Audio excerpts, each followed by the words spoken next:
Hadirin ma'asyiral muslimin rahimakumullah.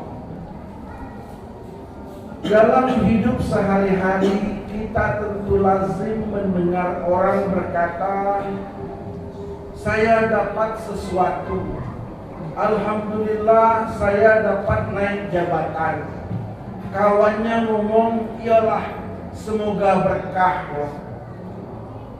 Datang seorang lagi ngomong sama kawannya, saya alhamdulillah dipercaya oleh Allah dititipi sebuah mobil baru, iyalah semoga berkah. Padahal mobil tadi tak ada baru-barunya lah Pak, baru ngambil cuman, tapi second. Ada orang baru ujian promosi dapat gelar doktor, selamat Bang Yo, selamat Pak Yo, semoga berkah. Apa nian berkah? Berkah itulah yang kita cari di sepanjang hidup kita ini. Dalam Al-Quran surah Al-A'raf, Allah berfirman pada sebuah kaum, dan itu untuk kita semua. Allah berjanji bagaimana Pak Bu?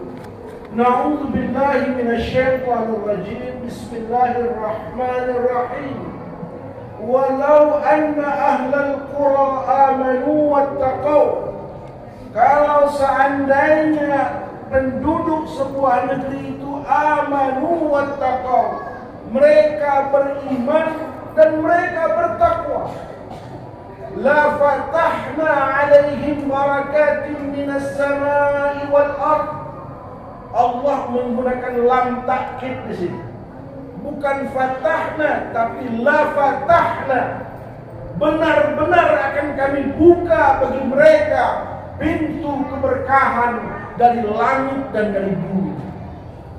Allah yang janji Pak, Allah yang janji Bu. Pertanyaannya tadi balik ke pangkal tadi, berkah itu apa? Dalam lisanul Arab, Ibnu Manzur Al-Afriqi Al-Misri menulis bahwa kata al-barakah berasal secara makna bermakna sebagai ziyadatul manfaah, bertambahnya manfaat. Dalam kata lain, dia juga bermakna ad-du'a. Maka orang-orang Arab menyebutkan bahwa sesuatu yang berkah itu bertambah-tambah kemanfaatannya, sehingga kadang-kala bertambahnya manfaatnya itu tak lagi bisa dinalar dengan nalar manusia. Maka orang Arab menyebutkan sumur yang berair deras dari dasarnya bukan sebagai sumur tapi sebagai birkah. Karena apa? Dia mengalir deras sampai tidak terkintani lagi dengan akal manusia. Kalau begitu apa pengertian dari berkah? Ulama menyebutkan pengertian berkah adalah subutul khairil ilahi fi syai', tetapnya kebaikan ilahiyah pada suatu, tetapnya kebaikan ilahiyah pada sesuatu. Artinya apa Pak? Berkah itu dapat diukur dari setidaknya dua hal.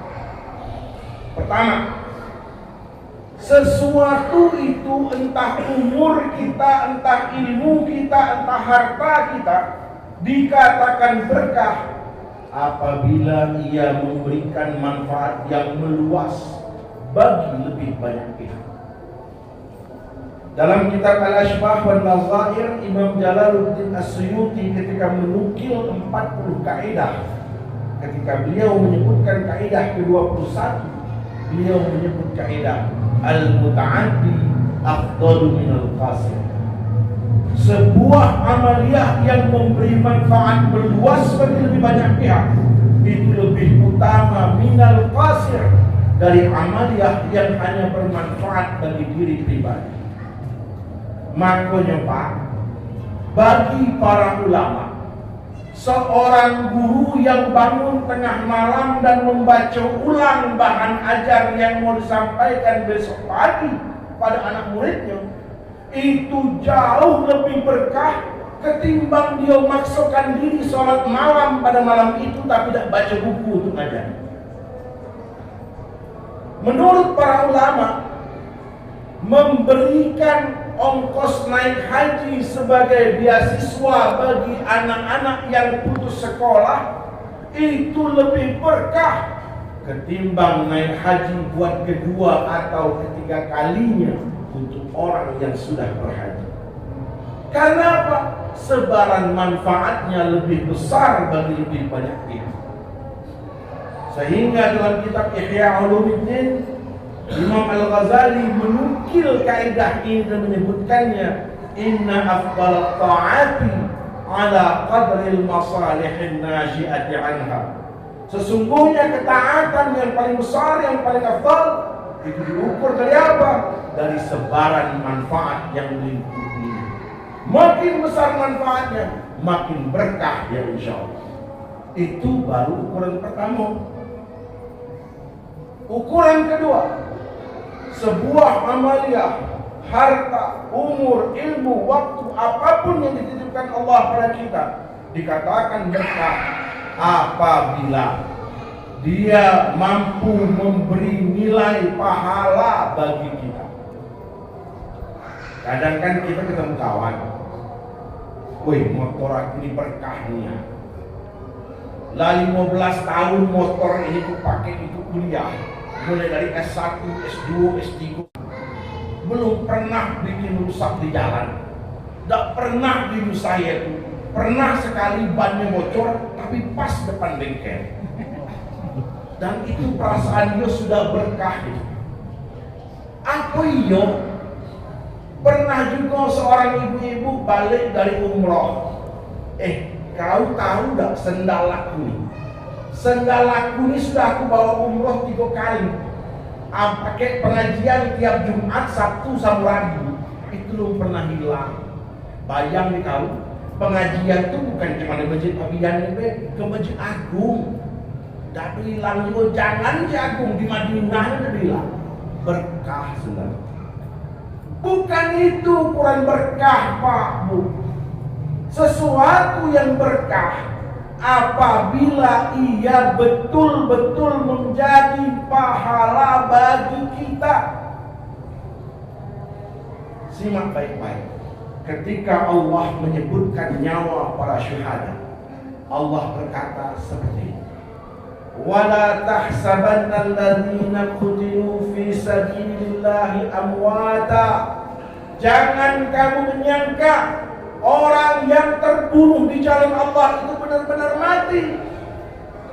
Bal ahya'un 'inda rabbihim yurzaqun.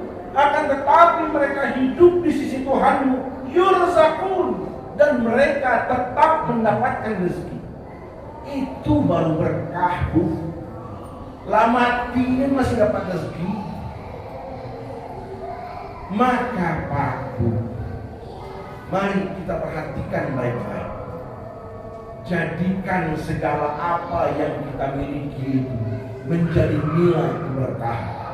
Bukan hanya doa, tapi usaha. Kata Kiai Hashim Muzadi itu Pak, usaha tanpa doa itu bohong. Tapi doa tanpa usaha itu sombong. Nah, maka jadikan semua yang kita lakukan, semua yang kita miliki menjadi berkah. Dengan cara apa? 2 hal. Pertama, memastikan sebaran manfaat yang luas. Dan kedua, memastikan semua itu betul-betul diniatkan sebagai ibadah di mata Allah Ta'ala. Mari jadikan itu sebagai pedoman. Umumnya bagi Bapak Ibu yang mendengarkan, khususnya bagi saya yang menyampaikan. Billahi taufiq wal hidayah.